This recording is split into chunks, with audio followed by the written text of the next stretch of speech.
جتنا ٹائم جوا کھیلنے میں لگا رہے ہو اتنا ٹائم حلال روزی کمانے میں لگاؤ. تجارت کرو. تجارت اللہ کو پسند ہے, تاجر اللہ کو پسند ہے. حضور علیہ السلام نے تجارت کی, صدیق اکبر نے تجارت کی, فاروق اعظم نے تجارت کی, عثمان غنی نے تجارت کی, مولا علی نے تجارت کی, امام حسن حسین نے تجارت کی, غوث اعظم نے تجارت کی, امام اعظم نے تجارت کی. ہم کیوں تجارت نہیں کرتے؟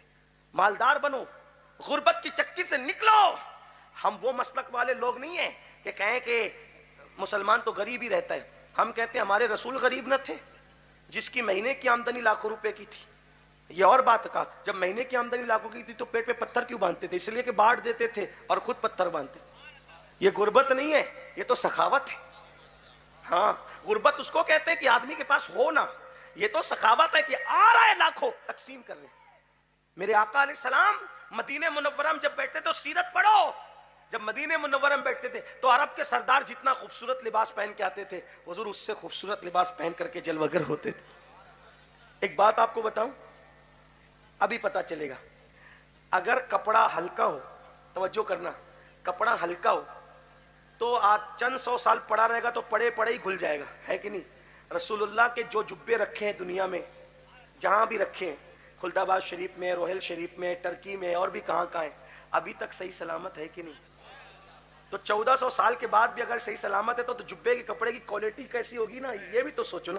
عقیدت کے ساتھ ساتھ کچھ حقیقت پر بھی تو سوچو نا.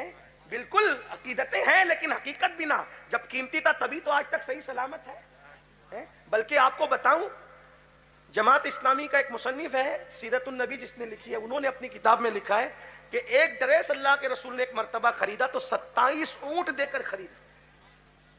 کتنے اونٹ دے کے؟ نعیم صدیقی لکھتے ہیں 27 اونٹ دے کر اس دور میں. میں اپنے یہاں کا حوالہ اس لیے نہیں پڑھ رہا ہوں کیونکہ کچھ لوگ جو اس طرف سے زیادہ متاثر ہے نا, وہ پھٹے پرانے کپڑوں کو تقویٰ سمجھتے ہیں. 27 اونٹ دے کر ایک جبہ خریدا ہے. 27 اونٹ کی قیمت آج کتنی ہوتی؟ اچھا اونٹ اگر آج کی تاریخ میں اچھا اونٹ خریدو 20,000 پکڑ لیں اس کی قیمت. 27 اونٹ کی قیمت کہاں جا رہی ہے؟ اتنا قیمتی جبہ حضور نے پہنا, پیون والا بھی پہنا. کیوں پیون والا؟ اس لیے پہنا کہ مجھ جیسے غریب کے لیے یہ سنت ہو جائے, اور 27 اونٹ دے کر قیمتی اس لیے پہنا کہ کروڑ پتیوں کے لیے وہ سنت ہو جائے, ہے نا. وہ تو دونوں کے نبی ہیں, غریبوں کی بھی ہیں.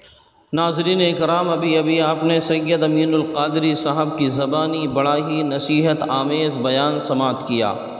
لوگ کہتے ہیں کہ ہماری دعائیں قبول نہیں ہوتی ہیں, نماز تم نہیں پڑھتے, زکوٰۃ تم نہیں دیتے, رزق حلال تم نہیں کھاتے نہ کماتے, نماز فجر کا ٹائم ہے تم سوئے رہتے ہو, نماز عشاء کا ٹائم ہے گھر میں باتیں ہو رہی ہیں, جھوٹ پر جھوٹ بولتے جا رہے ہو, سارا دن گیم کھیل رہے ہو, تاش کھیل رہے ہو, جوا تم کھیل رہے ہو, سٹا تم لگا رہے ہو, اور پھر کہتے ہو کہ ہماری دعائیں قبول نہیں ہوتی ہیں. تم اپنی زندگی کا طریقہ بدلو, رزق حلال کھاؤ, رزق حلال کماؤ, نمازوں کی پابندی کرو, جھوٹ مت بولو, جوا چوری شراب کے قریب مت جاؤ, اپنی نگاہوں کی اپنی شرمگاہوں کی حفاظت کرو. پھر دیکھو کہ اللہ تعالیٰ کس طرح سے تمہارے لیے راستے کھولتا ہے. اللہ تعالیٰ اپنے بندے کو وہاں سے روزی دیتا ہے جہاں سے انسان کا وہم و گمان تک نہیں ہو سکتا ہے. تو ناظرین اکرام, آپ اگر چاہتے ہیں کہ ہماری دعائیں قبول ہوں, ہماری زندگی میں سکون رہے, روزی میں برکت رہے, تو اپنی زندگی کا مشن بدلو. انشاءاللہ تعالی ضرور کامیابی تمہارے قدم چومے گی. اسی طرح کے اور واقعات اور بیانات سننے کے لیے چینل کو سبسکرائب کریں, بیل آئیکن کو دبائیں تاکہ اگلے آنے والے ویڈیو کا نوٹیفیکیشن ترنت آپ کے پاس پہنچ جائے.